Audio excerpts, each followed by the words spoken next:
DNA मित्रों, 1947 से लेकर आज तक शायद ही ऐसा कोई साल बीता हो जब हमारे पड़ोसी पाकिस्तान ने भारत के खिलाफ कोई साजिश ना रची हो। पाकिस्तान में किरदारों के चेहरे बदल जाते हैं, लेकिन भारत के खिलाफ नफरत और साजिशों का सिलसिला नहीं बदलता है। मित्रों, आज हम भारत के खिलाफ पाकिस्तान की नई साजिशों का विश्लेषण करने जा रहे हैं। आज हम डिकोड करेंगे कि आखिर क्यों पाकिस्तान की तरफ से दोबारा एंटी इंडिया हवा दी जा रही है। इस विश्लेषण से पहले आपको वो तस्वीर देखनी चाहिए जिसे पाकिस्तान के फील्ड मार्शल आसिम मुनीर के मुंह पर सीधा तमाचा माना जा रहा है। मित्रों, ये आपको पता है कि कुछ ही दिन पहले भारत और अमेरिका के बीच ट्रेड डील पर सहमति बनी। इस सहमति के बाद अमेरिकी प्रतिनिधिमंडल ने एक सोशल मीडिया पर एक पोस्ट जारी किया। इस पोस्ट में डील की जानकारी के साथ भारत का जो नक्शा साझा किया गया है, उसमें पीओके यानी पाकिस्तान के कब्जे वाले कश्मीर को भारत का हिस्सा दिखाया गया है। मित्रों, यहां आपको जानना चाहिए, यह पहली बार है जब अमेरिका ने आधिकारिक तौर पर किसी नक्शे में पीओके को भारत का हिस्सा माना है। इससे पहले जो नक्शे सामने आते थे, उनमें पीओके को अलग रंग में दिखाया जाता था। मित्रों, अब आप ही बताइए, इस नक्शे को मुनीर के गाल पर तमाचा नहीं तो फिर और क्या कहा जाए। जिस मुनीर ने अमेरिकी राष्ट्रपति ट्रंप के सामने पलक पावड़े बिछा दिए, जिस मुनीर ने इस्लामिक ब्रदरहुड की नीति को दगा देकर गाजा में पाकिस्तानी फौज की तैनाती पर हामी भर दी, उसी मुनीर को अमेरिका ने एक सेकंड में सच का आईना दिखा दिया। मुनीर को भी समझ में आ गया कि ट्रंप के लिए उसकी जरूरत खत्म होती जा रही है। इसी वजह से मुनीर अपने पुराने एजेंडा यानी भारत में आतंकी वारदातों पर लौट आए। मुनीर के इस टेरर प्लान को समझने के लिए आपको पाकिस्तान के इस फील्ड मार्शल का हालिया बयान बहुत ही ध्यान से देखना और समझना चाहिए। मित्रों, अब से कुछ घंटे पहले मुनीर ने एक भाषण दिया। इस भाषण में मुनीर ने कहा, कश्मीर की आजादी के लिए किए जा रहे जिहाद में हम पूरा साथ देते रहे हैं और देते रहेंगे। जब तक कश्मीर को उसका मकसद हासिल नहीं हो जाता, तब तक कश्मीर के संघर्ष को हमारा समर्थन मिलता रहेगा। हमें दुश्मनों से निपटने के लिए आसमान से लेकर समंदर तक अपनी तैयारी को पुख्ता रखना होगा। मित्रों, कश्मीर को नुकसान पहुंचाने की नीयत वाले इस जिहादी प्लान को आज हम आपके सामने डिकोड करेंगे, लेकिन उससे पहले आपको यह समझना चाहिए कि जब जब मुनीर उन्मादी बयान देता है तो क्या होता है।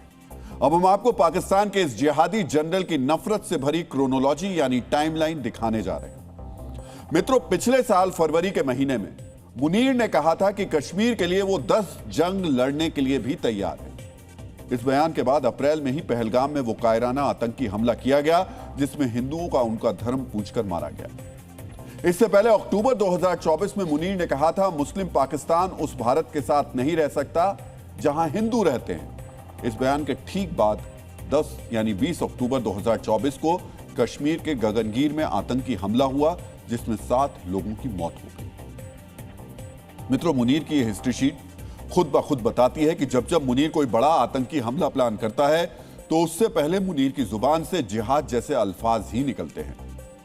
डीएनए में हम आपको पहले ही बता चुके हैं कि आज कश्मीर में मौजूद तकरीबन 132 आतंकवादियों में से 122 पाकिस्तानी हैं। इसका सीधा मतलब है कि कश्मीर में स्थानीय नौजवानों ने आतंक से दूरी बना ली है। इसी वजह से मुनीर ने अब कश्मीर में पाकिस्तानी आतंक को एक्टिवेट करने वाला स्विच ऑन कर दिया है। अब हम आपको मुनीर के नए टेरर प्लान के बारे में बताने जा रहे हैं। मित्रों, भारतीय इंटेलिजेंस एजेंसियों के मुताबिक साल 2026 के पहले 2 महीनों यानी जनवरी और फरवरी में पाकिस्तानी फौज ने 8 नए टेरर कैंप खड़े किए। इनमें से 6 आतंकी कैंप लाइन ऑफ कंट्रोल यानी एलओसी के पास बनाए गए। 2 टेरर कैंप आईबी यानी इंटरनेशनल बॉर्डर के पास स्थित हैं। इन टेरर कैंप्स के साथ साथ 72 लॉन्च पैड्स भी बनाए गए हैं। लॉन्च पैड सरहद के नजदीक स्थित वो छोटे कैंप होते हैं जहां से आतंकी घुसपैठ की कोशिश करते हैं। भारतीय एजेंसियों के अनुसार इस वक्त इन लॉन्च पैड्स पर 100 से 150 पाकिस्तानी आतंकवादी मौजूद हो सकते हैं। इस तैयारी का सीधा मतलब है कि मुनीर जम्मू और कश्मीर दोनों जगह आतंकवादी घुसपैठ कराने का इरादा बना चुका है। मित्रों, मुनीर सिर्फ घुसपैठ के लिए आतंकी तैयार नहीं कर रहा है, बल्कि वो पाकिस्तान में एंटी इंडिया माहौल बनाने की नापाक साजिश भी रच रहा है। मुनीर का ही एक मकसद यह है कि या तो आतंकी हमले की वजह से या फिर किसी और कारण के चलते भारत से एक छोटा सैन्य टकराव हो जाए और वो पूरे पाकिस्तान में हीरो बन जाए। मित्रों, मुनीर के आलोचक आदिल राजा के इस बयान में आपको एक शब्द पर ध्यान देना चाहिए। यह शब्द है फॉल्स फ्लैग ऑपरेशन, यानी एक ऐसी कार्रवाई जो किसी दूसरे मुल्क या पक्ष को बदनाम करने के लिए की जाती है। मुनीर से जिस फॉल्स फ्लैग ऑपरेशन को जोड़ा गया है वो है इस्लामाबाद में शिया समुदाय की मस्जिद में हुआ बम ब्लास्ट। अब हम आपको इस धमाके से जुड़े लेटेस्ट अपडेट को बताने जा रहे हैं। इस्लामाबाद की मस्जिद पर हुए आतंकी हमले की वजह से अब तक 50 से ज्यादा लोग मारे जा चुके हैं और तकरीबन 170 लोग गंभीर रूप से घायल हुए हैं। मित्रों, यहां आपको जानना चाहिए कि 2008 में मैरियट होटल बम धमाके के बाद यह पाकिस्तान के अंदर सबसे बड़ा टेरर ब्लास्ट है। 18 साल बाद पाकिस्तान की राजधानी में इतना बड़ा ब्लास्ट हुआ और धमाके के बाद 2 घंटे तक पाकिस्तानी मीडिया को मौका वारदात पर नहीं पहुंचने दिया गया। जिन लोगों की मौत हो गई उनके परिजनों को भी मस्जिद तक नहीं जाने दिया गया। इसका सीधा मतलब है कि शहबाज सरकार ने इस ब्लास्ट से जुड़ी जानकारी को छिपाया और जब सब मैनेज हो गया तो मीडिया के कैमरों को पहुंचने दिया गया। मुनीर के आलोचक आदिल राजा ने कहा था कि पाकिस्तान सरकार और फौज फॉल्स फ्लैग ऑपरेशन करके पड़ोसी मुल्कों पर आरोप लगाएंगे ताकि जंग जैसे हालात बन सके। जो दावा आदिल राजा ने किया, ख्वाजा आसिफ ने हूबहू वही कहा। धमाके का इल्जाम पड़ोसी मुल्क पर लगाया और पलटवार का दम भरा। मित्रों, अब तक के विश्लेषण में यह साफ हो चुका है कि मुनीर अपने पड़ोसी देशों से सीमित टकराव चाहता है, लिमिटेड। लेकिन यहां सवाल उठता है कि जंग के लिए मुनीर इतना उतावला क्यों है? पहले ऑपरेशन सिंदूर और फिर अफगान तालिबान के साथ टकराव में मुनीर की फौज को काफी नुकसान हो चुका है, लेकिन अब भी वो जंग चाहता है। इन सवालों का जवाब समझने के लिए आपको मुनीर की बेइज्जती की लिस्ट को बहुत ही ध्यान से देखना चाहिए। मित्रों, पाकिस्तान में मुनीर की सबसे बड़ी बेइज्जती की वजह बना है बलोच बागियों का हालिया हमला। बलोच बागियों ने 3 दिन तक 10 बड़े शहरों पर कब्जा कर लिया। मोटरसाइकिल्स पर आए बागियों से निपटने के लिए पाकिस्तानी फौज को अटैक हेलीकॉप्टर्स उड़ाने पड़ गए। मुनीर की दूसरी बड़ी फजीहत हुई गाजा पीस बोर्ड की वजह से। पाकिस्तान में एक बड़ा तबका गाजा में फौज भेजने के फैसले से नाराज है। इतना ही नहीं, ट्रंप से मिलने के बाद पाकिस्तानी फौज ने दावा किया कि पाकिस्तान में अमेरिका बड़ा निवेश करेगा। अब तक ट्रंप सरकार ने सिर्फ एक प्रोजेक्ट में निवेश का दावा किया है, यानी यहां भी मुनीर फेल हो चुका है। मित्रों, मुनीर का कई मोर्चों पर नाकाम होना, मुनीर की उंगलियों पर नाचने वाले शहबाज सरकार की भी कोई बड़ा कारनामा नहीं कर पाई है। इसी वजह से मुनीर और शहबाज का प्लान अपनी नाकामियों से आवाम का ध्यान हटाने के लिए तैयार है और वो प्लान है जंग छेड़ने का। इस तरह से पब्लिक सवाल पूछना बंद कर देगी और पाकिस्तानी सिस्टम की वाहवाही भी हो जाएगी। मित्रों, अब आप सोच रहे होंगे कि जिन पाकिस्तानियों को दाल रोटी भी नहीं मिल रही है वो जंग से कैसे खुश हो जाते हैं। इस सवाल का जवाब जानने के लिए आपको एक शब्द के मायने समझने चाहिए। यह शब्द है लाहौरी चूरन। मित्रों, हो सकता है लाहौरी चूरन सुनने में आपको मजाकिया लग रहा हो, लेकिन असल में यह पाकिस्तानी समाज की कड़वी सच्चाई को एक्सपोज करता है। दरअसल ये तंज है जो पाकिस्तानी समाज में मौजूद अति राष्ट्रवादी तत्वों के लिए इस्तेमाल किया जाता है। ये ऐसे तत्व हैं जिन्हें जंग के नुकसान की परवाह नहीं होती है। इन लोगों को जंग में पाकिस्तानी फौज की जीत या हार का भी फर्क नहीं पड़ता है।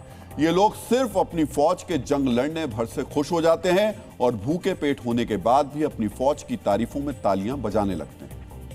मित्रों, परवेज मुशर्रफ से लेकर कमर जावेद बाजवा तक सभी पाकिस्तानी जनरल्स इसी लाहौरी चूरन यानी अति राष्ट्रवाद के झूठे प्रोपेगेंडा के जरिए अपनी कुर्सियां बचाते रहे और अब मुनीर ने भी लाहौरी चूरन यानी जंग प्रोपेगेंडा के जरिए पाकिस्तान की आवाम को बेवकूफ बनाने का फैसला कर लिया। मित्रों, उम्मीद है कि हमारे विश्लेषण से आप समझ गए होंगे कि पाकिस्तान का फील्ड मार्शल मुनीर जंग क्यों चाहता है और जंग करने के लिए वो कौन सी साजिशें रच रहा है। इन साजिशों के साथ एक सवाल भी खड़ा होता है। सवाल यह, क्या वाकई मुनीर की फौज जंग लड़ने की हालत में है?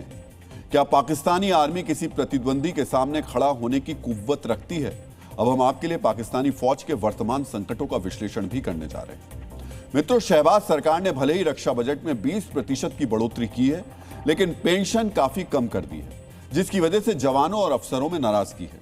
बात पाकिस्तानी नौसेना की करें तो वहां पिछले 1 साल से उपकरणों की कमी लगातार बनी हुई है। कुछ सामरिक रिपोर्ट्स के मुताबिक इस वक्त सिर्फ 2 पाकिस्तानी पनडुब्बी ऐसी हालत में हैं जो एक्टिव ड्यूटी में शामिल हो सके। पाकिस्तानी सरकार ने पैसा जुटाने के लिए तोपखाने के गोले यूक्रेन को बेच दिए थे, जिसकी वजह से फौज गोलों की कमी से भी जूझ रही है। ऑपरेशन सिंदूर में पाकिस्तानी वायुसेना को बड़ा नुकसान हुआ था। पाकिस्तान के 6 विमान बर्बाद हो गए थे और उसके 11 हवाई अड्डों को नुकसान पहुंचा था। पैसे की तंगी की वजह से अब तक इस नुकसान की भरपाई नहीं हो पाई है। ऑपरेशन सिंदूर ने पाकिस्तानी एयरफोर्स और आतंकी नेटवर्क दोनों पर ऐसा प्रहार किया जिसके जख्म अब तक जिंदा हैं। स्वतंत्र आकलन बताते हैं कि पाकिस्तानी सेना का कोई भी अंग किसी बड़े युद्ध में टिकने लायक नहीं है, लेकिन मुनीर के सिर पर युद्ध का भूत सवार है। पाकिस्तानी फौज के इन्हीं हालात को देखकर पाकिस्तान की प्रसिद्ध मानवाधिकार कार्यकर्ता आसमा जहांगीर का एक कथन याद आ जाता है। पाकिस्तानी जनरलों के अंदर युद्ध की जिद को लेकर आसमा जहांगीर कहती थी, हमारे यहां युद्ध की परिभाषा को राष्ट्रवाद का जामा उड़ा दिया जाता है। यह एक ऐसी परिभाषा है जिसकी वजह से हमारे मुल्क में कभी भी जंग का जिक्र खत्म नहीं हुआ और हम लोग दशकों तक अमन के जज्बातों से महरूम रहे।